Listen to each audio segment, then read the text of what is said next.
So folks are joining us now, and as soon as our numbers start slowing down, I'll let you know when we start.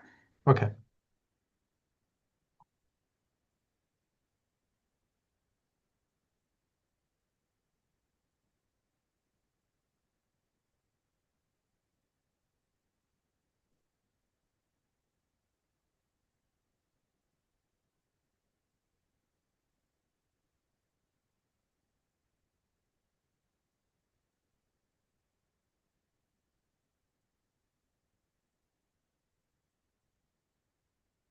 Okay, Dean Thompson, you can start whenever you're ready. Oh, thank you. Hello, everybody. I welcome you to this virtual overview of the College of Engineering at Virginia Tech. I'm Keith Thompson. I'm the Associate Dean for Academic Affairs in the college. I oversee all undergraduate issues in the College of Engineering. I'm joined today by Dr. Marlena Lester, who is the Director of Advising for the College of Engineering. Marlena oversees all the advising efforts in the college. Today, we're going to cover a variety of topics to introduce you to our college and begin the process of preparing you to be a student in our engineering, computer science, or building construction programs. There's a lot of information in this presentation, but it is being recorded so that you can review it later, and much of the information will be reiterated in later activities that you will undergo during your orientation and first year at Virginia Tech. Let's go to the next slide, Marlena. There are two things I want to begin with to note about the College of Engineering at Virginia Tech.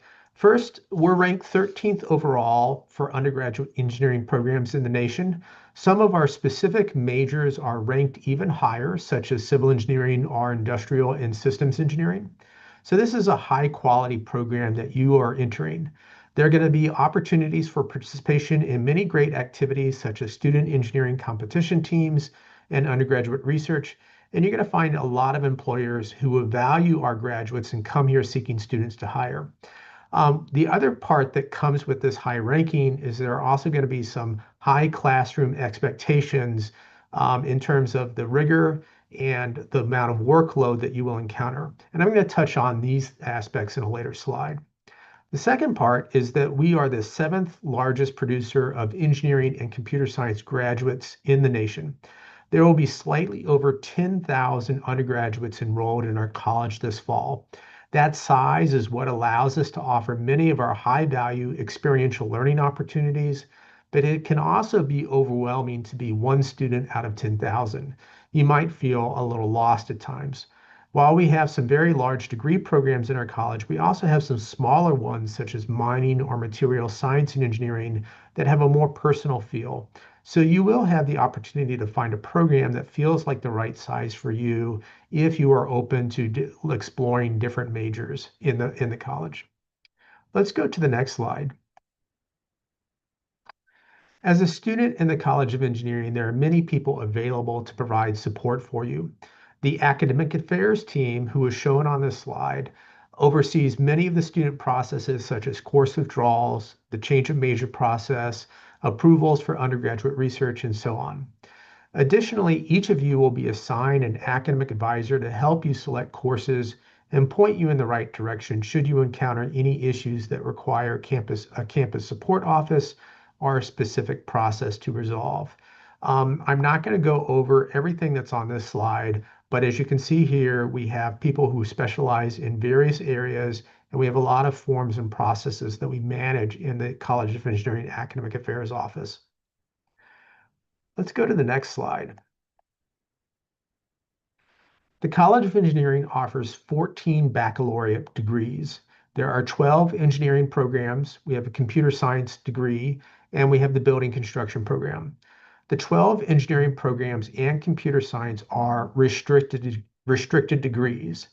And what that means is that you're going to need to fulfill some requirements before you're allowed to enter any of those programs. Students pursuing any of those 13 degrees start off in our general engineering program and typically complete 1 year of study covering foundational courses that are used by all those degrees.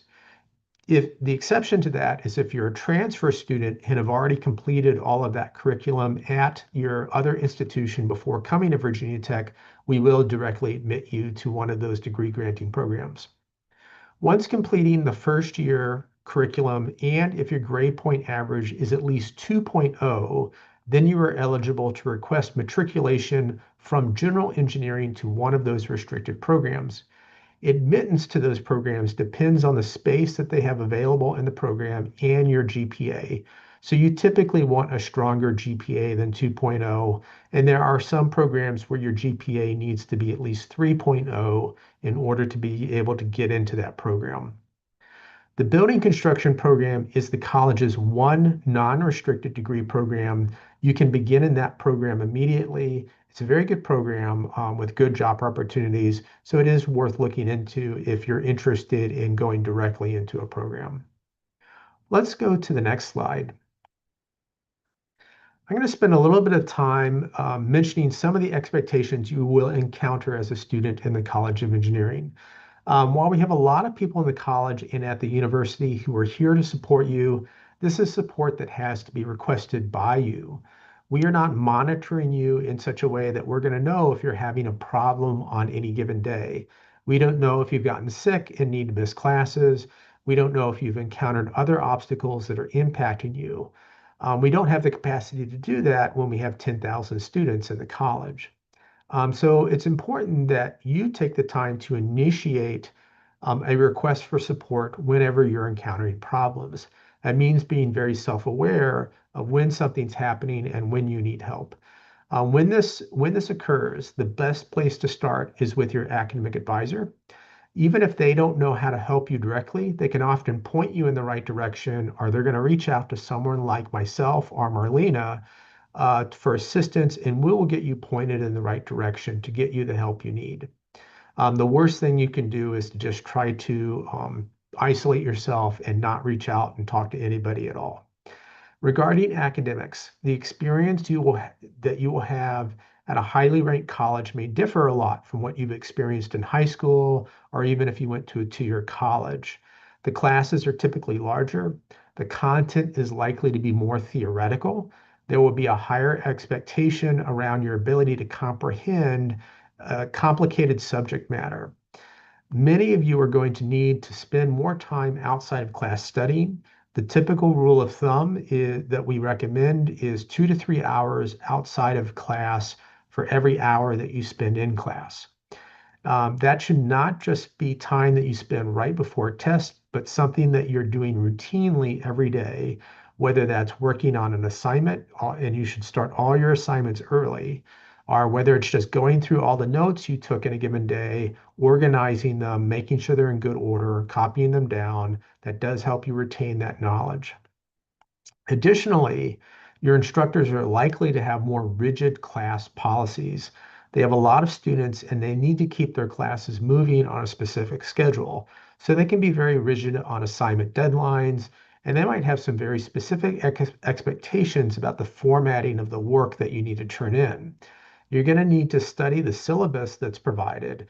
That's sort of the set of rules for a class that you're going to get typically on the first day of class. You're going to need to study that and understand what the expectations are and make sure you adhere to those expectations. Furthermore, Virginia Tech has an honor code, and this is taken very seriously. Make sure that you understand what boundaries your instructors have around things such as collaborating with others to get assignments done, using generative AI to help you with your writing, or the use of online resources like Chegg or other study sites. The most common sanction for academic misconduct is an F-star grade. That's an F with an asterisk that's followed by an asterisk, and that's for the entire course. That would be a failing grade that goes on your transcript, and the asterisk that follows it indicates that that failing grade was given for academic misconduct. Repeated instances of misconduct can lead to suspension or expulsion from the university. I want to end this slide by giving 5 pieces of advice. The first is to get really serious about your time management. Marlena has changed the PowerPoint and I didn't realize it. The first is to get really serious about your time management. Figure out a schedule that allows you to manage your days, both your personal needs like getting your laundry done and significant time commitments for your courses Consider using a calendar to schedule your task. Right. Second, start your assignments early. Don't leave them until the night before. Third, find reliable and serious study partners. This is going to help you understand the material better. It will also help keep you on track. If you are talking to other people who are in a class, they're going to remember the deadlines. You're going to remember deadlines. You're going to help remind them. They're going to help remind you. It's a system that keeps everybody on track. Fourth, track your grades. Don't just rely on the grade calculation that's in Canvas, which is our learning management system for all of our classes, but read the syllabus, find out how the final grade is calculated, and make your own independent calculation of the grades. Just put it in a spreadsheet, figure out some way to do that. Figure out where your grade is going to be heading in your classes. That's really important as we get towards deadlines such as the drop deadline or the withdrawal deadline, so that you have a sense of whether you're going to pass a class or not and can get out of it if you need to. Fifth, and this is the most important thing, don't hesitate to reach out for help if you're struggling. I can say this last part from my personal experience. I was a smart student when I first went to college, but I had a tendency to handle all my problems on my own. And I recognize now as an adult that that was a mistake. I could have done a lot better and enjoyed my college experience more if I had reached out for support during some key moments of my college experience. So my advice is not to do what I did. Get help as soon as you need it. Let's go to the next slide. When the university needs to contact you or needs to send out important reminders about deadlines or other notices, we will be using email. We're going to be using your official vt.edu email address. Please make sure that you check this email daily, even when there's a break, such as the winter break or the summer break. I will admit that this university sends out far too many emails. All universities do that these days, but there are going to be some important messages in there. So take the time to make sure that you're looking, scanning all those emails and finding those ones that have really important information that you need to be aware of. Let's go to the next slide. For the parents that are here with us today, we recognize that you're making a significant investment both monetarily and emotionally in your students' education. So I want to say a little bit about the best way to be a partner in your students' journey. This is a time for students to move up significantly in their ability to deal with responsibilities and be independent and accountable for their decisions. This is another important part of the learning process that happens in college. Figuring out how to self-advocate, to reach out for help on their own, and manage their own time are essential skills for moving into a professional adult life. And so we want our students to acquire those skills. If they don't have them already, we want them to acquire them over their time at this university. So please help your students, encourage them to do this, let them try to do things on their own. At the end of each semester, though, make sure that you are checking in with your students on their grades and their academic progress. Try to make this a safe conversation. It's important that you and the student not have academic struggles sneak up on you. There might need to be some candid discussions about whether a major is the right choice or other issues that are happening that might be impeding success for a student. Let's go to the next slide. We do have constraints on how much we can discuss student issues with families. We must comply with the Family Educational Rights and Privacy Act. It's a federal law. We need to comply with this. What that law basically says is that we cannot release any information about a student unless we have the permission from that student to do so. Students can do this by having a code assigned to authorized people. There's a process for doing this that is accessed through HokeySpa, and there's some instructions on this slide right now.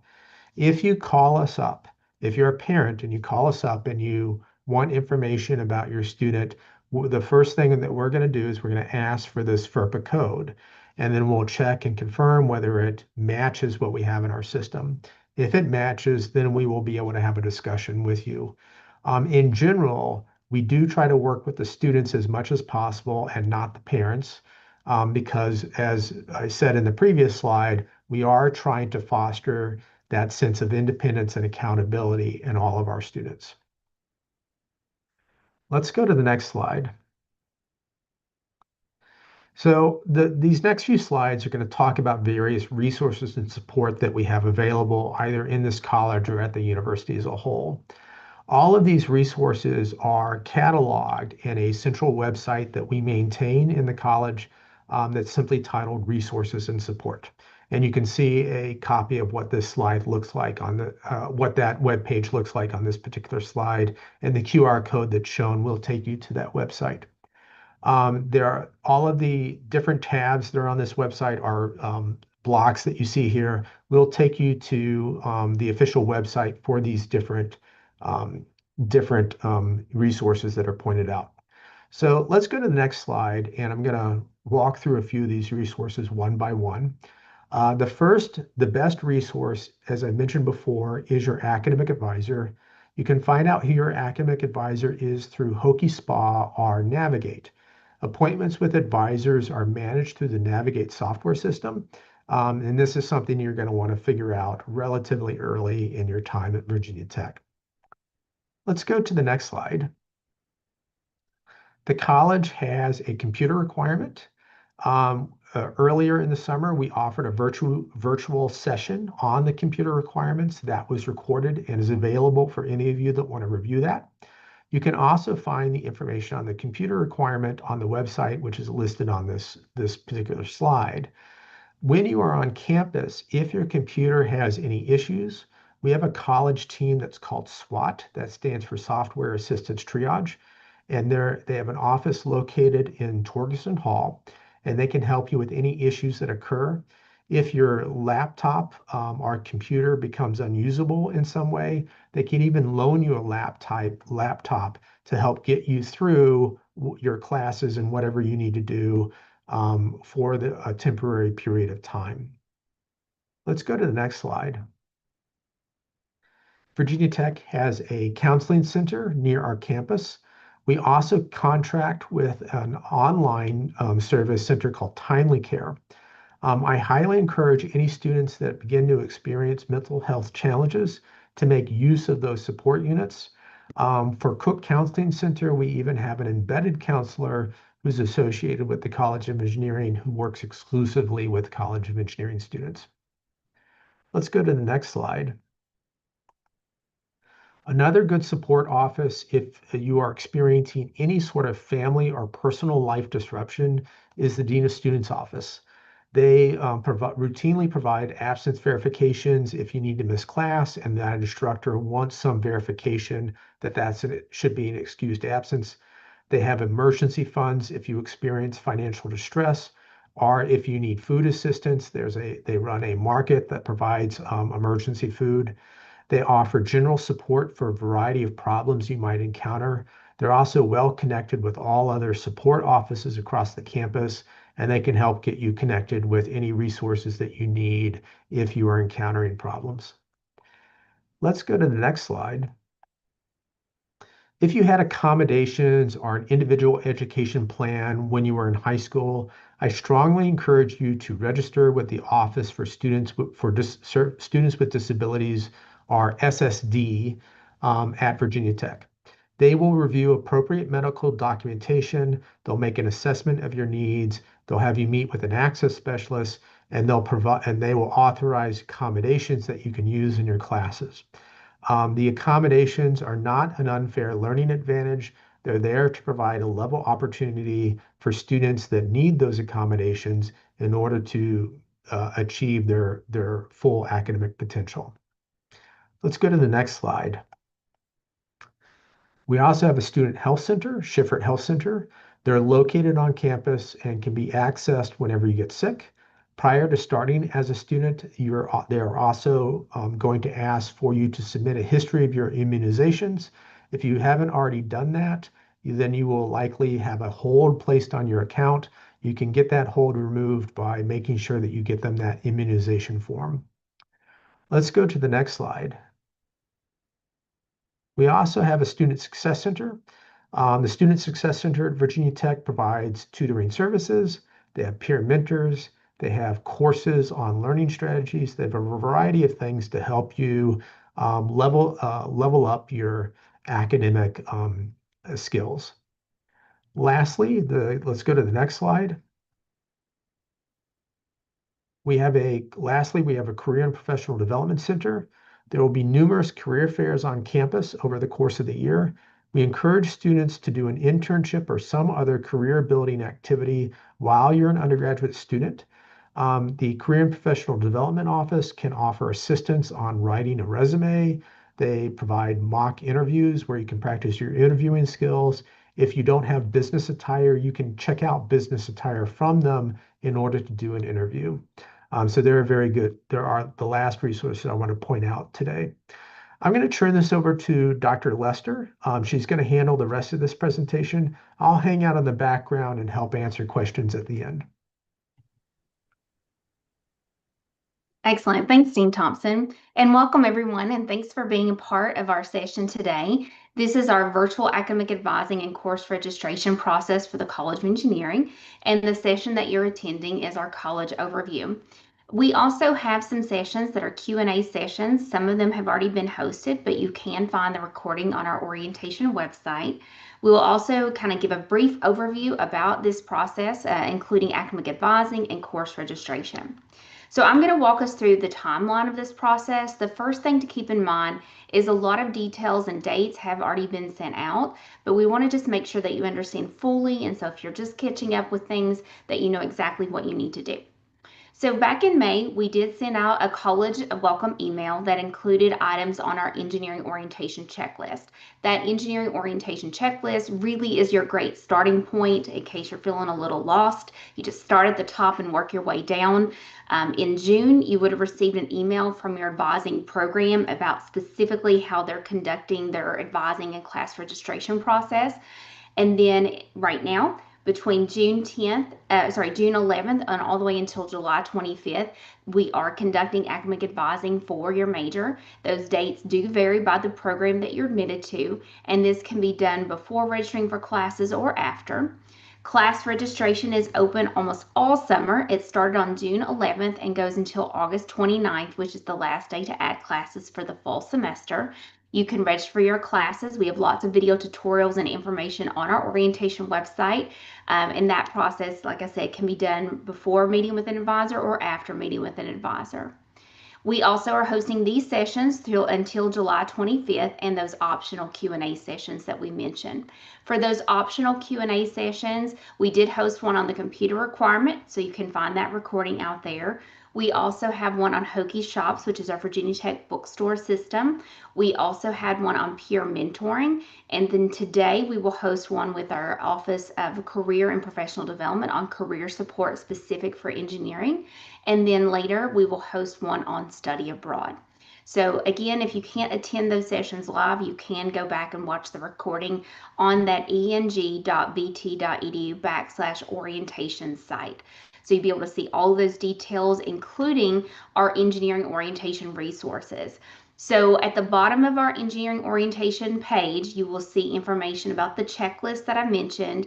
You will have details if you were admitted as a first-time in college student in general engineering about our ALEX placement exam for Math 1225 and chemistry. You will also have a link out specific to those computer requirements and additional supplies that we encourage you to have with you. There's also a process for self-evaluating your transfer credits, keeping in mind that a lot of you may be coming in with advanced placement classes, and we're happy to report that those advanced placement scores have been received by Virginia Tech, so the majority of those are now in your Hokie SPA system, and I'll show you how to check that in just a moment. But I also want to make you aware that if you are receiving AP credit, that Virginia Tech does do something called an AP duplicate drop. So for example, if you took US History AP and you scored a certain score on the exam to give you Virginia Tech equivalency, but then you re-enroll in that class at Virginia Tech for fall, you would automatically be dropped from that class. The reason is that we don't want you to accidentally enroll in a class that you already have credit for. So there is something that is in place for the AP duplicate drop system. In addition, we are super excited this year to also be able to show you all of your degree requirements that you need from the start of your career here at Virginia Tech until you graduate through our program requirements and roadmaps on our website. So those for 2025 have been published, so you can walk through those and see all of the requirements that you need. You will also see those instructions I mentioned about course registration. There's also some details in there about major restrictions and some details that we'll talk through as well. The change of major process that Dean Thompson went through, there's a link to how you can see all those specific course requirements, GPA requirements on that page, the resources and support that he walked through, and also some frequently asked questions that's very specific to this engineering orientation process. So definitely take a look at those engineering resources. For those of you who are on the webinar with us live today or watching the recording, all students were also added into a Canvas site, which is our learning management system here at Virginia Tech. Transfer students, you had one called 2025 COE Virtual Academic Advising Course Registration. It just reiterates a lot of the information that we have sent you in email or is on the website, tries to make it in a very comprehensive way for you to see everything there in that one Canvas site. If you were admitted as a general engineering student, you'll be able to see that under general engineering virtual advising. There are some modules that you need to complete before you're able to meet with advising for group advising and then optional one-on-one advising. And also for building instruction, you have your virtual academic advising and course registration process for those of you admitted into building instruction as a first-time in college student or as a transfer student. And so you would be able to see all of those details. So I mentioned earlier about AP has been received by the university. We just got word of that recently. But if you are expecting IB, typically we receive that toward the end of July. Historically speaking, that's when we always receive those scores here at Virginia Tech. And there is no duplicate drop system like there is for advanced placement. Now, the one piece of advice that I have for you that I want to make sure that you all are taking care of is making sure that you please send all of your transcripts and score reports. That's one of the most critical parts. It's also one of the most overlooked pieces because we need to make sure that you send all of your official high school, college, and university transcripts to the Office of University Admissions, and that is where you can send those transcripts to.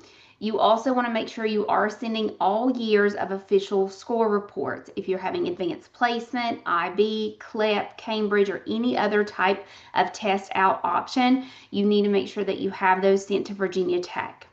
And so if you are curious though, once you get those scores in or those transcripts in, how those classes are going to equate to Virginia Tech equivalencies, you can take a look at that self-evaluation of transcript section on our website, which gives you information for transfer students. You have to submit that with the engineering pre-orientation form, which is an item on the engineering checklist. For first year students, you should have your self-evaluation ready when you're meeting with your advisor, but you don't have to submit that. It's really more for your understanding for when you go into those conversations with advising. If you do want to map out all of those classes, you can use the template that we have on the website or simply write it down on a piece of paper or in some sort of electronic form as well. There is exam equivalency charts. So if those of you who are getting AP, IB, CLEP, or any of those other types of scores, you'll have that information on there. And then there's also a notation on that self-evaluation of transfer credit that if you have AP credit for Virginia Tech equivalent course, we do not recommend that you retake that course. If you enroll in the course and you have AP only equivalency, the university will automatically drop you from that duplicating course through a periodic duplicate credit review, and that's all administered through our Office of University Registrar. There's also a Virginia Community College System transfer guide. So if you do have transfer credit from one of our Virginia community colleges, you'd be able to see the side-by-side comparison of those classes. Or if you are trying to determine equivalencies from other institutions, you can use our transfer equivalency database. And so those are the tools that we have out there for you. A lot of you who have already previously sent in your transcripts, especially for dual enrollment or transfer credit, you will already be able to see that information on your student records here at Virginia Tech. It is your responsibility to make sure that you are familiar with your records, making sure that you verify processed and transcripts. If you, as a student, you can go in to verify that we have received your college and school reports on Hokie Spa. You'll simply go into the Hokie Spa system. You'll click on the grades menu and then transfer and other additional credits. And that's where you can see all of the equivalencies that we have already processed for you in side-by-side comparison. You can also view those items on the unofficial transcript, but our preferred method for you right now, so you can see that side-by-side comparison, is under that grades menu and then transfer and other additional credits. That's where you'll also see any kind of special notations or instructions. And so if a class doesn't have enough information based on our previous evaluated classes, and we need a copy of the syllabus that when you took the class, it'll have a notation on that screen as well to send your syllabus to credits@vt.edu so we can have more information to determine the equivalency of that class. So definitely be on the lookout for those details. I already mentioned that our program requirements are out there. It's super exciting for all of us in the advising community across the board. You are able to see those under catalog.vt.edu, or if you go right to our orientation page, we have a link out to those details. That's where you can click on your department, and then you can also look at your program curriculum, any specific graduation requirements, and the roadmap. The roadmap in the College of Engineering lists out the classes that are typically taken, like the first year, second year, and so forth, and each semester. And so you can see that information laid out for you. And so in the program requirements in the curriculum, you're going to find your Pathways to General Education courses, your degree core requirements, your elective classes, all in that roadmap form. So you do want to make sure that you are clicking on and utilizing the 2025-2026 details. As far as the engineering degree requirements, there are 4 major components of the degree requirements, and they're comprised across the board. If I'm talking in general terms about all of our degree programs, our 14 degree programs, and our 30+ majors in the College of Engineering, typically about 39% of your degree requirements is going to come from your Pathways to General Education. Your degree core is about 24%. Your major courses is 22%, and then in electives, that can be anywhere from 0 to 15% of your degree requirements. And so the credit hour ranges across our programs anywhere from like 122 to 129, and our recommended course load each semester is 15 to 17 credit hours. And the reason is that if you take 15 credit hours in a 122-hour program, that's going to be 15.25 credits actually a semester in order for you to finish your degree in 4 years or 8 semesters. And so that's why that kind of variation is dependent upon the program that you're wanting to pursue. An additional tool that we have to help support you in understanding your degree requirements, those program requirements, the roadmaps, is something called our degree audit report. You can run a degree audit report in our Hokie Spa system. This is a computer-generated report for undergrad students that matches the requirements of your degree program with the work that you've taken. The audit identifies those graduation requirements that are completed as well as those that still need to be completed. So students that are already in a degree granting major, so those of you who are transfer students and building construction students, you can go in and complete your application for degree now, which also allows you to go in and request your degree audit. If you were admitted as general engineering as a first time in college student, you can go in and request a what if DARS, or it's called run a different program DARS, and it allows you to do the same thing if you were already in a program. But that's until you're officially declared that major. It allows you to say, okay, well, what if I'm in mining engineering, or what if I'm in computer science, or what if I am in building instruction? And so it allows you to see all of those details for your intended program of interest.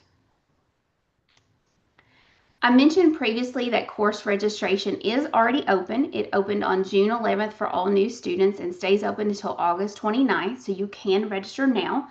You will need to complete something called the Prepare for Registration items before beginning, but you can log into Hokie Spa under our course registration schedule menu, and you will use the add drop features. There's a section under registration, add drop, and schedule.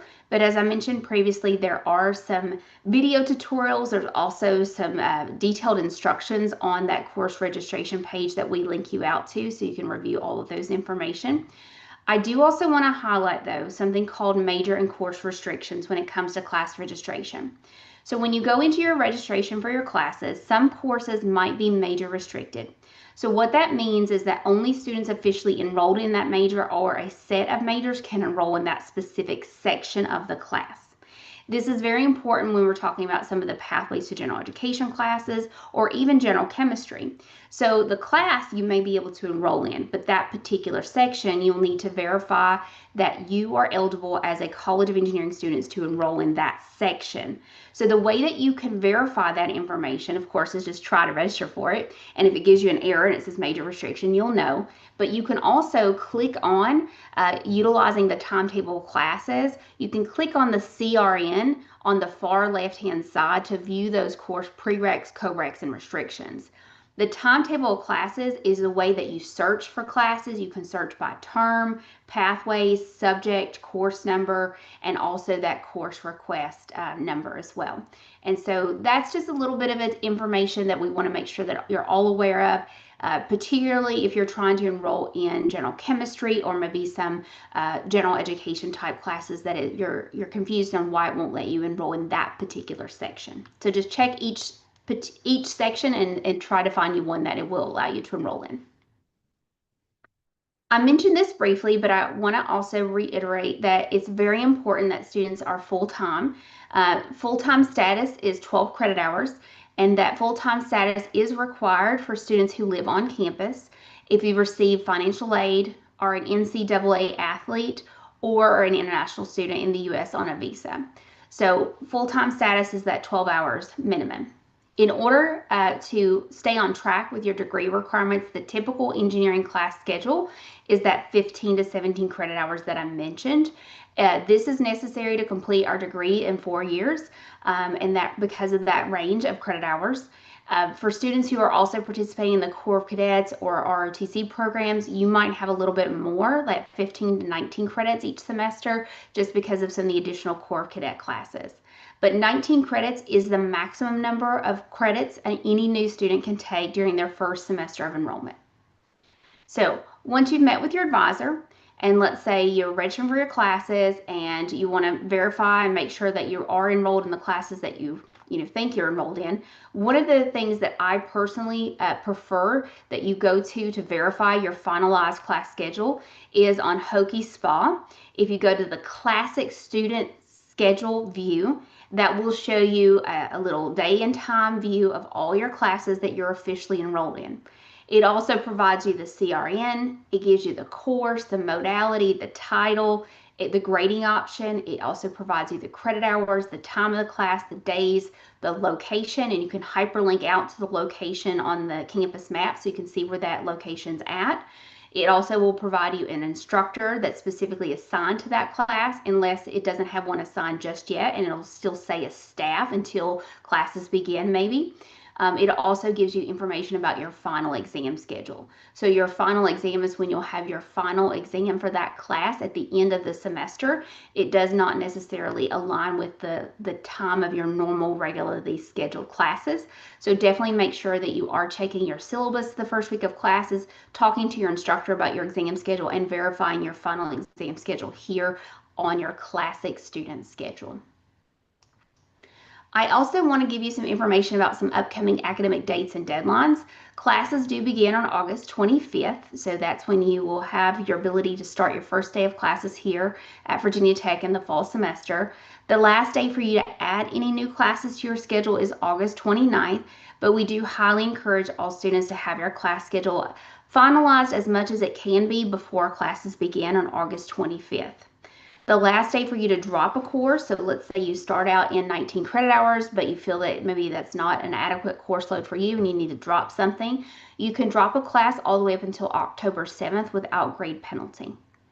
The complete list of dates for this fall semester can be located on the registrar's website. I also have this hyperlinked out and a reminder on the engineering checklist to add this kind of as your bookmark or a favorite on your computer so you can reference all the specific dates and deadlines. Our office will send out reminders for every major academic deadline throughout the semester of fall and spring.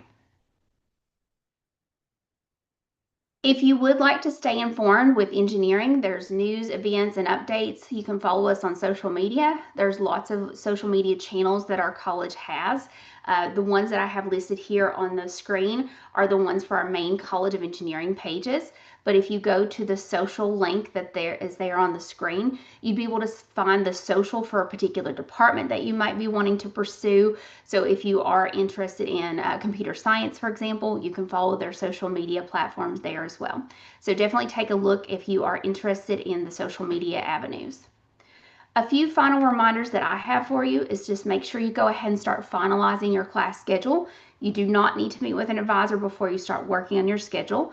But once you do have that conversation, it is your responsibility. Make sure you go in and you register for your classes. Your advisor is not going to do that for you. So make sure you are utilizing those tools and get your classes all registered.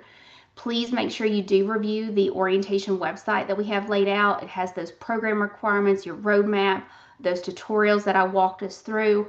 And then also students, if you're watching live or watching the recording, please make sure you mark your calendar. Dean Thompson and I will do a session for welcome. It's called Weeks of Welcome for the College of Engineering on August 20th, 21st, or 22nd in Burris Auditorium. The date that you attend is based upon your specific move-in location and day. The specific dates are located on our engineering orientation checklist, so you can link out to that whole page. We also have a college social, and that's for everyone on August 22nd. That's from 2 to 4 o'clock over in Goodwin Hall. We also have specific arrival times listed out on that list as well, so we can help manage the number of students coming through at one time. If you are a transfer student, we do specifically say for your college session, you'll attend on August 22nd, if you're living off campus and so forth. So it has that outlined there as well. And so you can see all of those details. So I want to open us up to any questions that you might have, but I do also want to thank you all very much for being with us today. Again, this was part of our College of Engineering virtual academic advising and course registration process and the college overview. So Dean Thompson, I would really appreciate you being here or watching the recording. Have a great day, and we'll open up to questions now.